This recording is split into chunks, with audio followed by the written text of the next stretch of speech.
l'Université Morte-Saintoise, proposée aujourd'hui sous le thème de la lettre de motivation et le CV. Alors, tout d'abord, le CV. Alors, le CV, comment ça marche? Comment vous devez essayer de le découper? Il faut que vous pensiez absolument avec votre nom, votre prénom, votre adresse, vos coordonnées, donc téléphone ou mail. Également, n'hésitez pas à préciser si vous êtes véhiculé. Également, vous pouvez écrire votre date de naissance ou votre âge. Ce n'est pas rédhibitoire si vous ne l'écrivez pas, mais c'est vrai que c'est toujours intéressant pour l'employeur. Le point également, en haut d'un CV qu'il ne faut pas oublier, c'est un titre de CV. Un titre de CV, c'est quoi? Soit le poste que vous recherchez, soit le poste pour lequel vous écrivez afin de répondre à une annonce. Alors, il va se décomposer en plusieurs pôles, votre CV. Vous aurez l'expérience professionnelle. Alors, dans l'expérience professionnelle, on englobe toutes les expériences professionnelles. C'est-à-dire, quand vous débutez, on se dit, on n'a pas grand-chose à dire, mais n'hésitez pas à mettre en avant les stages que vous aurez pu faire. L'immersion dans le monde du travail a de la valeur ajoutée. Au niveau de l'expérience professionnelle, surtout, il faut vous indiquer le nom de l'entreprise, le lieu de l'entreprise. Alors, par exemple, vous mettez le nom de l'entreprise et entre parenthèses, vous mettez le département, le poste que vous avez occupé et surtout la période durant laquelle vous avez travaillé. Après les expériences professionnelles, vous allez aussi écrire vos formations. Alors, formation, ce n'est pas forcément que votre parcours scolaire. C'est également les formations que vous avez pu suivre en parallèle, tout ce que vous pouvez avoir comme BAFA, diplôme qualifiant. Si par exemple vous avez passé aussi le PSC1, un diplôme de secouriste, indiquez-le, c'est vraiment intéressant. Et précisez au niveau de l'école ou de l'établissement scolaire, le nom de l'école, l'année dans laquelle vous avez eu le diplôme et le lieu de l'école. Vous avez également tout ce qui est domaine de compétences. Alors, domaine de compétences, ça va être les langues. Un deuxième point également que certains auraient tendance à oublier, c'est tout ce qui est outils numériques. N'hésitez pas à indiquer les outils numériques Word, Excel. Également la partie centre d'intérêt. Alors la partie centre d'intérêt, elle est primordiale. Elle va faire ressortir votre personnalité. Ça peut vous paraître surprenant, mais c'est une réalité. Voilà, c'est vraiment quelque chose qui va avoir son importance dans la lecture de votre CV. La présentation, elle a son importance. Vous pouvez déjà tout simplement utiliser Word, et sur Word vous avez des fonds qui existent, qui sont très bien. Vous avez le site Canva. Un nombre de personnes l'utilisent, mais ils sont assez fluides. Également, dans votre CV, faites attention à la police et à la taille de caractère. Il y a des écritures que vous verrez, elles sont très jolies, mais elles sont très incurvées et on a beaucoup de mal à les lire. Pensez à aérer votre CV. Parfois, on veut vraiment beaucoup en dire, mais on en dit trop. Le CV, il n'a pas vocation à tout dire. Il doit donner envie à l'employeur d'en savoir plus sur vous. Et ça, c'est important. Concernant la photo, alors, il y a plusieurs écoles sur le sujet de la photo. Il y a certains qui vous diront qu'il faut mettre une photo, d'autres faut pas en mettre. Là-dessus, moi, je n'ai pas d'avis. Je vous recommanderais de faire ce que vous avez envie de faire. Par contre, là où j'ai un conseil à vous donner, c'est faites attention à la photo, si vous souhaitez en mettre une, que vous mettez sur votre CV. S'il vous plaît, on ne met pas de photos où vous avez fait un selfie dans une pause sur un balcon ou sur la plage. On ne met pas une photo où vous avez mis des filtres. Voilà, c'est une photo qui reste établie dans un cadre professionnel.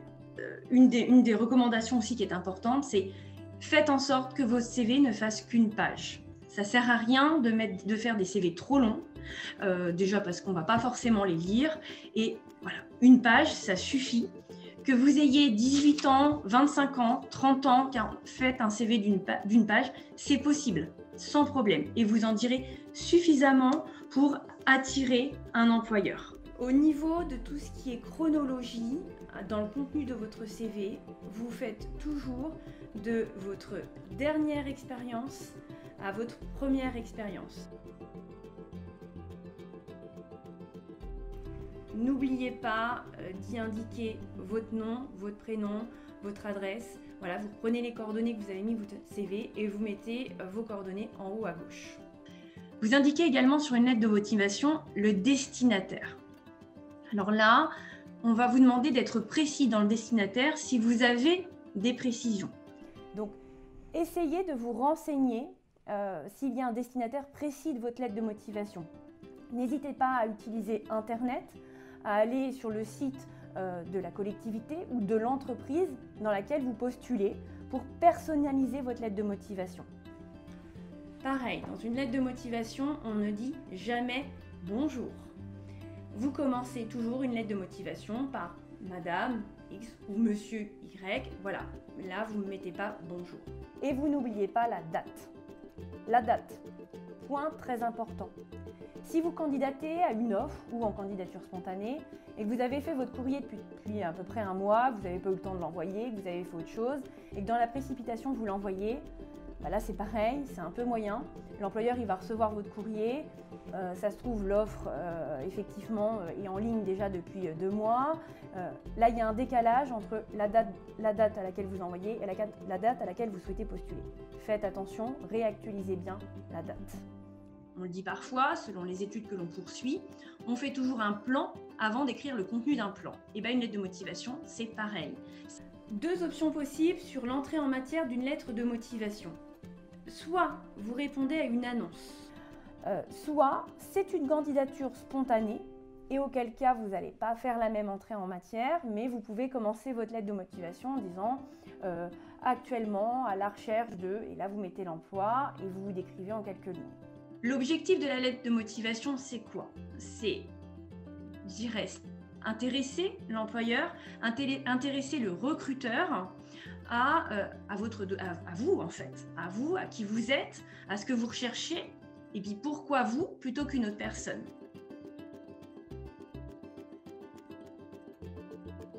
La deuxième partie, ça va être vraiment l'objectif.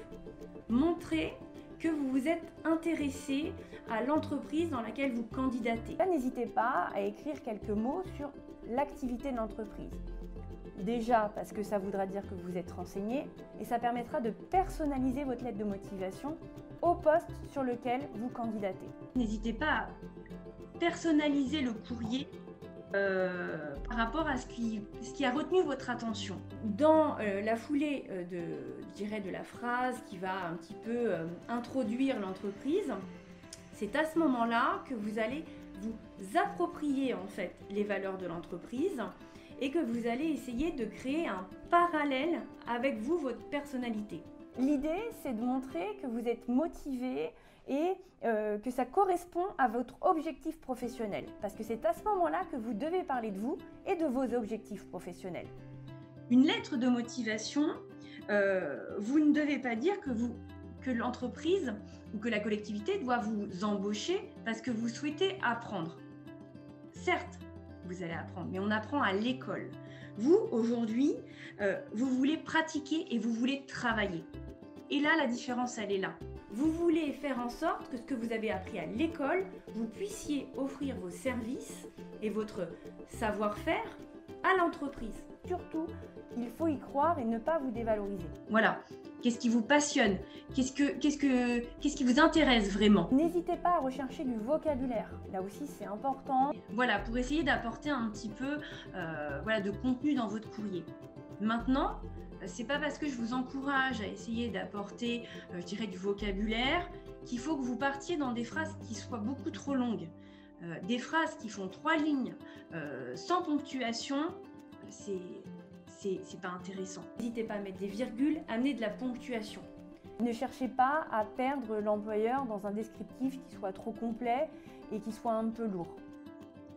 Au niveau de la conclusion, au niveau de votre lettre de motivation, n'hésitez pas à conclure sur des phrases type « dans l'attente de vous rencontrer » pour vous exposer mes motivations de vive voix. Par exemple, un point également qui est important, c'est l'orthographe. Alors attention, faire une faute, c'est pas rédhibitoire à une candidature, mais beaucoup de fautes, ça attire l'attention. lettre de motivation, on l'a fait manuscrit ou on l'a fait avec les outils bureautiques? Aujourd'hui, je dirais que l'utilisation de l'informatique s'est déployée de plus en plus. Une lettre de motivation écrite sur un outil numérique n'est pas rédhibitoire. Si vous écrivez, si vous faites une lettre manuscrite et que vous savez que votre écriture n'est pas lisible, non, ne cherchez pas à la faire manuscrite. Ça ne sert à rien, vous ne serez pas lisible, vous ne serez pas compris et voilà. Et pour vous, il y aura pas de retour positif forcément. Une lettre de motivation, comme je vous l'ai dit tout à l'heure, c'est plusieurs étapes, c'est plusieurs paragraphes puisque vous allez aérer votre lettre de motivation. C'est pas un bloc qui n'est pas lisible et donc la structurer sur un courrier format A4 basique, c'est mieux. J'ai là à mes côtés Diarra, que vous avez peut-être rencontré si j'ai effectivement des Morts-Saintois qui sont connectés. Bonjour à tous, bonsoir à tous, je suis ravie d'être avec vous. Je me présente, je suis Diarra. Je suis actuellement stagiaire en tant que conseillère en insertion professionnelle, donc au service jeunesse de Morsan-sur-Orge. Et donc j'interviens pour poser des questions aussi à notre intervenant. C'est une question en relation avec les outils numériques qui nous permettent à l'heure d'aujourd'hui de faire des CV. C'est-à-dire CV Designer, Canva, en fait d'accéder à des applications avec des CV déjà tout faits, dans lesquels on aura juste à modifier le nom, le prénom, le numéro de téléphone. Et il se posait la question à savoir si ça serait rédhibitoire pour éventuellement accéder à un emploi ou est-ce que c'est un plus. Non, comme je l'ai dit tout à l'heure, vous pouvez complètement utiliser les outils que vous pouvez trouver gratuitement. Par contre, voilà, faites juste attention sur ce que vous allez utiliser. C'est pas rédhibitoire du tout, mais il faut que le format que vous utilisiez soit adapté voilà, à votre candidature. Si vous souhaitez candidater sur un poste dans le graphisme, effectivement, n'hésitez pas, prenez un Canva qui peut avoir du sens, qui est super dynamique et très moderne. Si vous êtes plus sur des postes en tertiaire ou bureautique, voilà, ne vous enflammez pas à utiliser des choses qui seraient pour vous super jolies et modernes, mais là, effectivement, au niveau d'un service recrutement, qu'on pourrait trouver un peu trop décalé. On aurait une deuxième question, donc c'est une question d'une personne que j'ai reçue il y a quelques jours au sein du service. Elle me posait la question concernant en fait les clés, si vous voulez, d'une bonne lettre de motivation. Quels sont les 3 mots qui définiraient une bonne lettre de motivation? En 3 mots, je dirais adapter, je dirais aérer et je dirais motivante. Alors, adapter, comme je vous le disais tout à l'heure, c'est voilà. Faites pas une lettre de motivation stéréotypée que vous utiliserez pour répondre à 50 offres. Aérer, comme je vous le disais tout à l'heure, ne faites pas une présentation qui soit bloc, qui nous perd dans la lecture et qui fasse qu'on n'arrive pas à définir et à trouver vos mots-clés.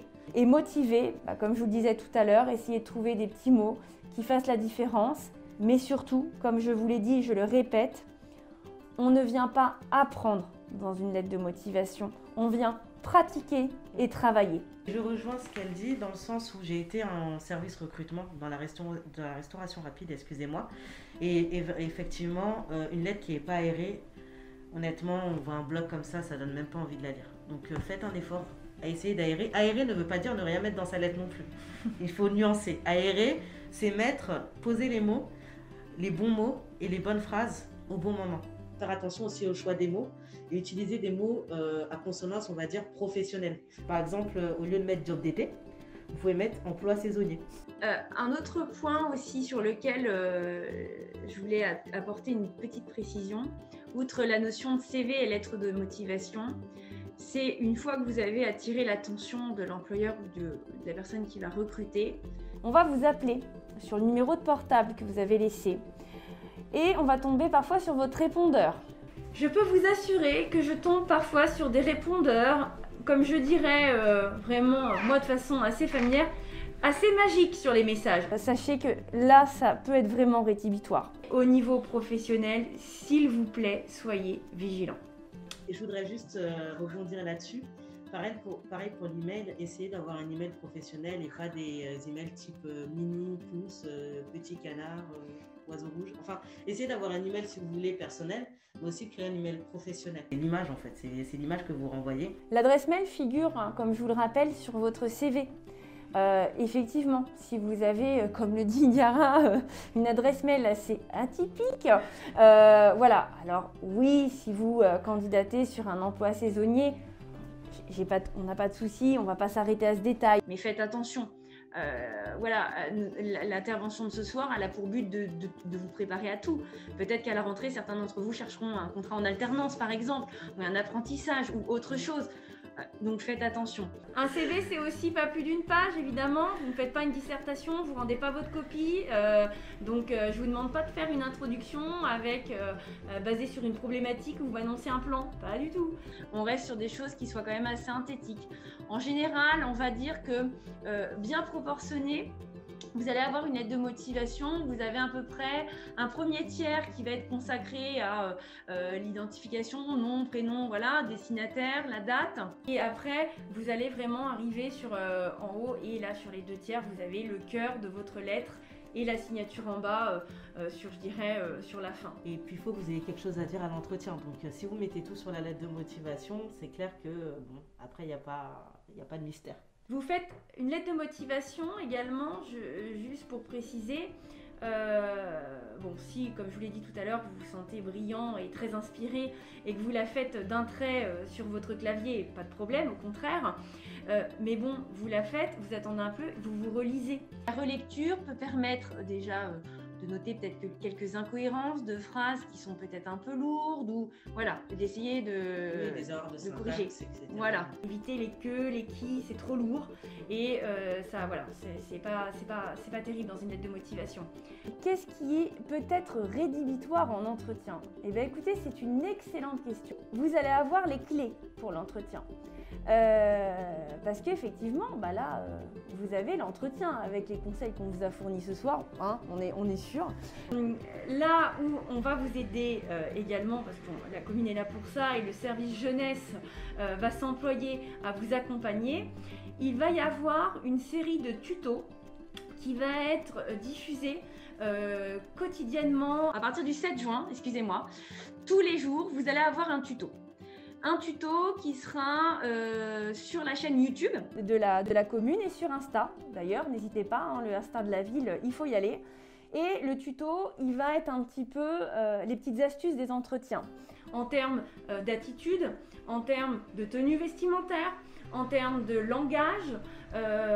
Voilà, on va essayer de vous donner des astuces. Donc quotidiennement, vous aurez des tutos qui seront diffusés, qui vous aideront à, participer à un entretien plus sereinement. Et après ces tutos, ça aboutira à quoi? Au Forum des métiers. Forum des métiers qui est organisé le 12 juin au gymnase Rousseau. Il est ouvert de 10h à 17h. Au forum, vous pourrez y retrouver des entreprises qui seront présentes. Vous aurez également des centres de formation qui seront présents sur plusieurs types de formations proposées. Vous aurez plein de commandes de stands qui, j'espère, pourront répondre à vos interrogations pour certains. Si vous ne savez pas encore comment vous orienter, si vous cherchez des contrats en alternance ou en apprentissage. Il y aura tout au long de cette journée également des interventions avec des mini-conférences sur des sujets qui sont organisées par plusieurs entreprises. En tout cas, on est ravis vraiment de vous compter aussi nombreux ce soir. Voilà, c'est un plaisir. On espère vous avoir apporté quelque chose. Voir au forum aussi. Voilà. Le 12 juin. Comme ça, vous nous verrez en vrai et pas derrière un écran. Et puis, mais n'hésitez pas, adressez-vous, comme je vous l'ai indiqué, au service jeunesse. Toute l'équipe est présente pour vous recevoir. Il y a Diarra qui est ici. Il y a André John-Marie que vous connaissez certainement, qui n'est pas loin. Il y a Edwin Cardo qui est pas loin non plus. Bon, ils sont tous dans la pièce d'à côté, mais ils sont tous là. Il y a Chloé Beribi également qui est au service jeunesse. Voilà, vous avez vraiment une équipe qui est là, qui est présente et qui peut vous aider. Je rebondis juste sur ce qui a été dit. Pour tout ce qui est rédaction de lettres de motivation et CV, je suis disponible de 10h à 17h30 au service jeunesse. Donc n'hésitez pas à appeler et prendre rendez-vous parce que bon, Covid oblige. Et à passer si vous avez besoin d'aide pour une rédaction ou pour tout simplement la recherche d'un emploi saisonnier ou autre. Merci beaucoup à tous. Au plaisir de vous voir et peut-être même à bientôt au forum ou dans les services municipaux parce que comme vous aurez tous été performants, on vous aura tous recrutés. Bonne soirée à tous. Au revoir.